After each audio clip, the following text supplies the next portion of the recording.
গরমের ভোর হোক বা শীতের সকালে মাঠে রাস্তায় ঘাম ঝরিয়ে রিটেন এক্সাম পাশ করে পিএমটি পিইটিতে কোয়ালিফাই করে বুকে একরাশ আনন্দ নিয়ে বাড়ি ফিরে ইন্টারভিউ নতুন পোশাক বানিয়ে ইন্টারভিউ কক্ষে যখন পৌঁছালাম তখন আমাকে প্রশ্ন করলো, তুমি কেন পুলিশ হতে চাও?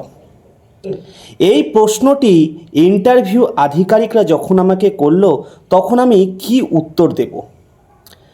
জয় Hind dear aspirants, welcome to the route of success. আজকে এই তুমি কেন পুলিশ হতে চাও এই প্রশ্নটি যখন তোমাকে ইন্টারভিউ আধিকারিকরা করবে বা যদি করে, সেই প্রশ্নের সঠিক উত্তর কি হতে পারে সেই বিষয় কিন্তু একটা সঠিক দিক তোমরা এই ভিডিওর মাধ্যমে কিন্তু পেতে চলেছ। তাই অবশ্যই ভিডিওটি শেষ পর্যন্ত দেখো এবং চ্যানেলে নতুন হলে অবশ্যই চ্যানেলটিকে সাবস্ক্রাইব করে দিও। দেখো, তোমাকে যখন এই প্রশ্নটি করবে তুমি কেন পুলিশ হতে চাও, প্রশ্নটির উত্তর তোমাকে যথেষ্ট যুক্তিসঙ্গত হওয়া প্রয়োজন, যাতে এটা না মনে হয় যে তুমি বেকারত্বের শুধুমাত্র তকমাটা ঘোচানোর জন্য এই সার্ভিসে আসতে চাইছো, বা আবার এটাও যেন না মনে হয় যে তুমি একটা বানিয়ে গুছিয়ে একটা উত্তর দিচ্ছ। তাই দুটোকে মিলমিশ করে একটা সঠিক উত্তর তোমাকে কিন্তু সেখানে দিতে হবে এবং তোমার কথার মধ্যেও যেন কোনো জড়তা কিন্তু না থাকে।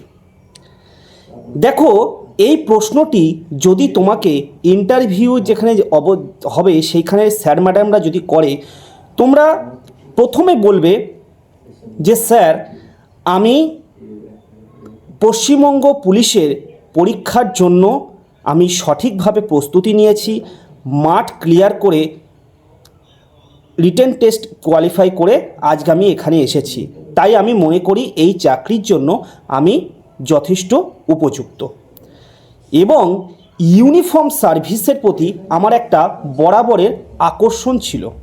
ছোটোবেলা থেকেই পুলিশের এই ইউনিফর্ম আমাকে একটি ভালোবাসা এবং শ্রদ্ধার জায়গায় নিয়ে গেছিল। সেই জন্য পুলিশের চাকরির প্রতি আমার একটি আলাদা রকমের সম্মান আমার মধ্যে, তাদেরকে আমি চাকরিটাকে দিয়েছি। এবং স্যার, পুলিশ যেভাবে সমাজের নিম্ন স্তরের থেকে শুরু করে সর্বত্র আইন শৃঙ্খলা রক্ষায় দায়িত্ব এবং কর্তব্য পরায়ণ, সেই জন্য পুলিশের চাকরিতে আমি আসতে অত্যন্ত আগ্রহী। এইভাবে যদি সঠিকভাবে যুক্তিসঙ্গত উত্তরটি তোমরা দাও তাহলে আমি মনে করি তোমাদের যথেষ্ট ভালো অ্যান্সার কিন্তু ইন্টারভিউ আধিকারিকদের তুমি দিতে পারবে। এছাড়াও বিভিন্ন রকমের কাউন্টার কোশ্চেন কিন্তু আসতে পারে। তোমাকে প্রশ্ন আসতে পারে যে বেকারত্বের তকমা ঘোচানোর জন্য কি শুধুমাত্র এই চাকরিটিই তোমার কাছে উপযুক্ত মনে হলো, তুমি কি আর কোনো পরীক্ষা দাওনি?